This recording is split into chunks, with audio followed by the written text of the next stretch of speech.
ভবজন নাম ধৰ্মীৰাই জয় জয়তে আপোনাৰ হ'ব আমাৰ মিলিজুলি মহিলা নাগাৰ নাম দলৰ তৰফৰ পৰা আন্তৰিক শুভেচ্ছা জ্ঞাপন কৰিছোঁ লগতে ধন্যবাদ জ্ঞাপন কৰিছোঁ আজি পবিত্ৰ অনুষ্ঠানত যিসকল মহান উদ্যোক্তাই আমাক ইয়ালৈ নিমন্ত্ৰণ জনাই আনিলে এই চেগতে তেওঁলোকক বহুত বহুত ধন্যবাদ জ্ঞাপন কৰিছোঁ আৰু ধন্যবাদ জ্ঞাপন কৰিছোঁ এই পবিত্ৰ অনুষ্ঠানত উপবিষ্ট সকলো নাম ধৰ্মী ৰাইজক আৰু অলপ আগতে খুৰাকেইজনে ক'লে যে আমাৰ যিটো ভাইৰেল হৈছিলে সেইটো নাম দিব কৈছিলে কিন্তু বাইদেৱে সেই গৌতম মুনিৰ জন্ম নামটি ইতিমধ্যে গালে গতিকে যদি মই সেইটো নাম গাওঁ হয়তো কিছুমানে ভাল পাব কিন্তু বেছিখিনিয়ে চাগে বেয়া পাব গতিকে এতিয়া আপোনালোকে কওক মই বেলেগ নাম গাম নে সেইটো নাম গাম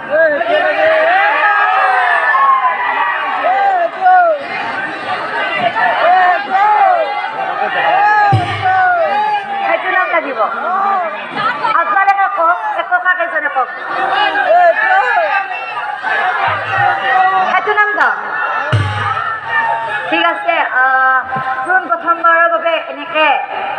এটা পবিত্ৰ অনুষ্ঠানতে দুটা পাৰ্টীয়ে একে নাম গাব লগা হৈছে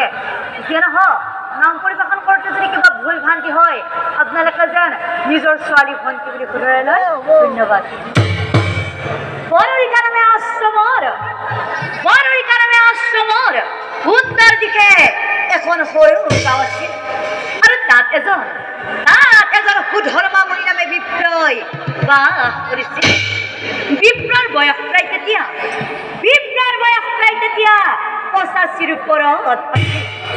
বিপ্ৰৰ এগৰাকী বৰ মৰম লগা ফাৰজা আছিল আৰু সেই ফাৰজাজনীৰ নাম আছিল সুদেহা ফাৰজাজনী ৰূপে গুণে ইমানেই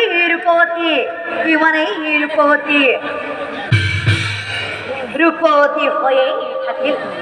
কিন্তু তেওঁলোকে কোনো ধৰণৰ সতি সন্তানৰ মুখ দেখা নাছিল আৰু এদিনাখন ব্ৰাহ্মণক কি ক'লে জানা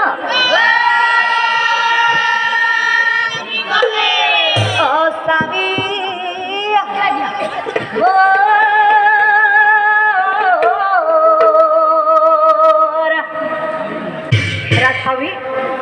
স্বামী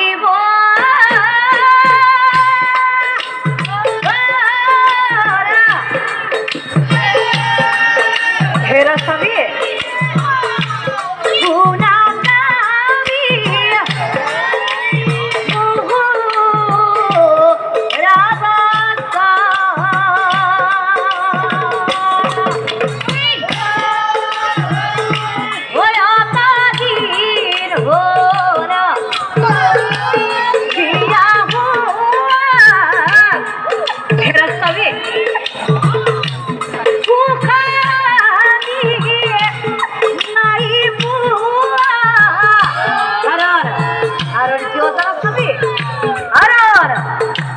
योजना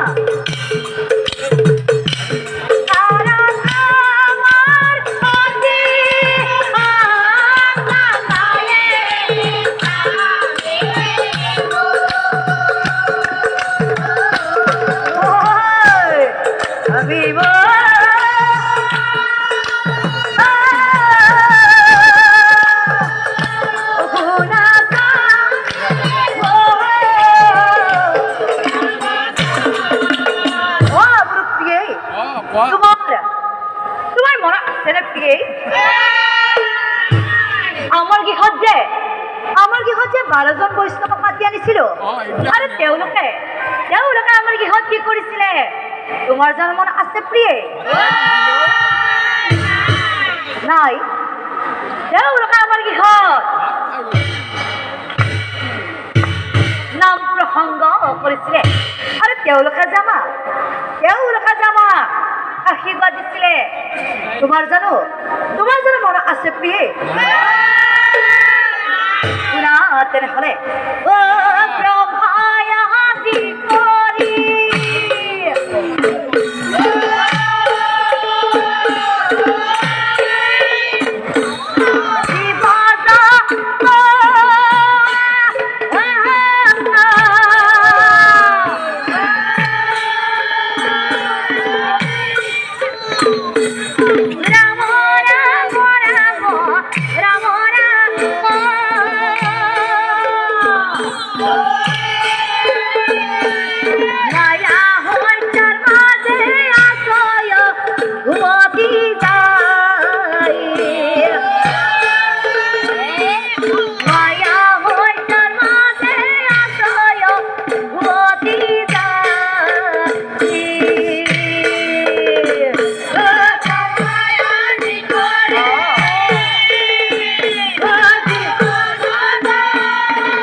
তুমি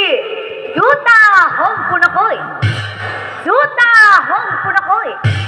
সম্পূৰ্ণকৈ ফুলা ফুল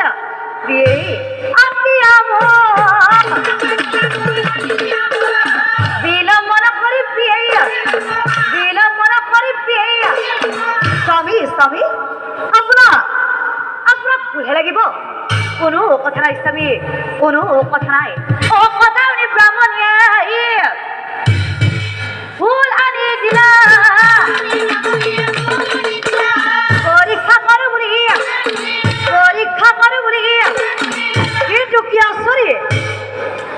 কিন্তু কি আচৰি ব্ৰাহ্মণীক ফুল আনিব দিছিলে কেইটা অগুৰি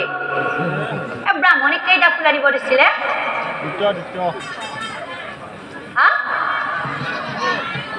দুটা হয়নে কেইটা দিছিলে দুটা ফুল ব্ৰাহ্মণীয়ে ঠিকেই আনিলে কিন্তু ফুল দুটাৰ মাজত ইমানেই পাৰ্থক্য যে এটা ৰঙা ফুল আনিলে আনটো বগা ফুল আনিলে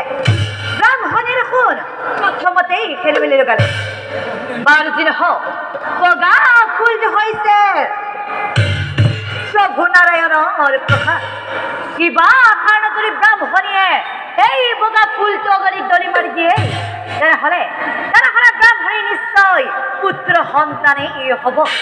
আৰু কিবা কাৰণত যদি ব্ৰাহ্মণীয়ে এই ৰঙা ফুলটো অগণিত দলি মাৰি দিয়ে তেনেহ'লে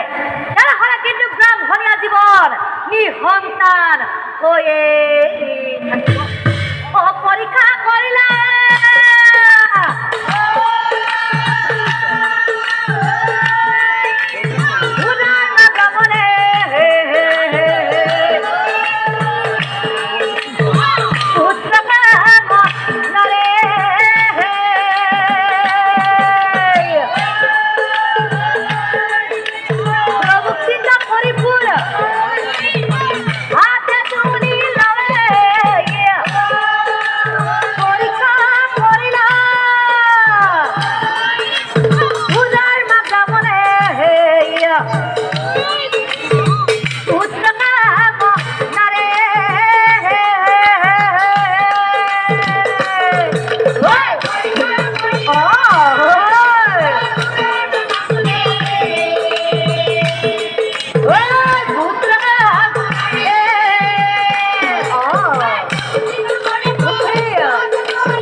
এই যজ্ঞলৈ নিমন্ত্ৰণ জনাইছো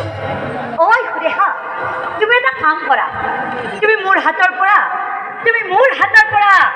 যিকোনো এটা তুমি ফুল লোৱা আৰু তুমি আমাৰ এইফালে তুমি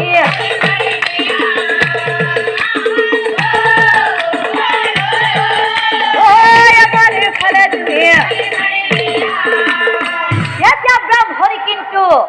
মহা চিন্তাত পৰিছিল কোনটো দিম ৰঙা কৰিম নে বগা কৰিম নে ৰঙা কৰিম নে বগা কৰিম নে ৰঙা ব্ৰাহ্মণী এই তই মোৰ মুখত দেখি পেলকে কি চাই আছ ভাল লাগছে নেকি ভাল লাগছে নেকি ভাল লাগছে তুমি এনে মুদেকি চাই থাকিলে হ'ব নেকি তুমি মোৰ হাতৰ পৰা এটা ফুল লোৱা আৰু তুমি বুজি পাইছা তুমি মোৰ হাতৰ পৰা এটা ফুল লোৱা আৰু তুমি আমাৰ এইফালে তুমি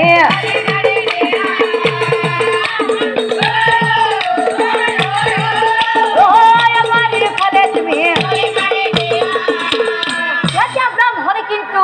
সঁচাকৈয়ে মহা চিন্তাত পৰিছিল কিয়নো ব্ৰাহ্মণৰ পৰীক্ষা নিদিলেও নহয় কিবা এটা দিম কিবা এটা হ'ব বহু কথা ভাবি চিন্তি ব্ৰাহ্মণে কি কৰিলে জানা দিবইতো লাগিবই কোনটো দিয়ক কোনটো দিও ঐ ৰঙা ফুলটো আকৌ নিতাই